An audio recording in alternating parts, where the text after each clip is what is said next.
izdomāju zāli, šito smuko grīdu, ietonēt, nolakot šī rēļas laku.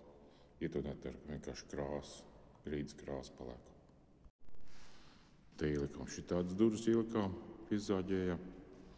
Un tur ielikām, tur tādas durvis ielikām. Vienkārši vienreiz tonēt balto krāsu.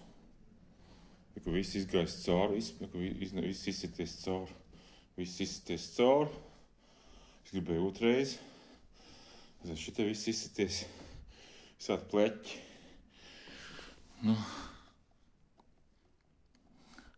Bija nav nožūs vēl. Vēl nav nožūs, varbūt ne. Vecinātā baltā grīda. Tā, nokūtu reizi. Šai telpai izgāja 3 litri laka.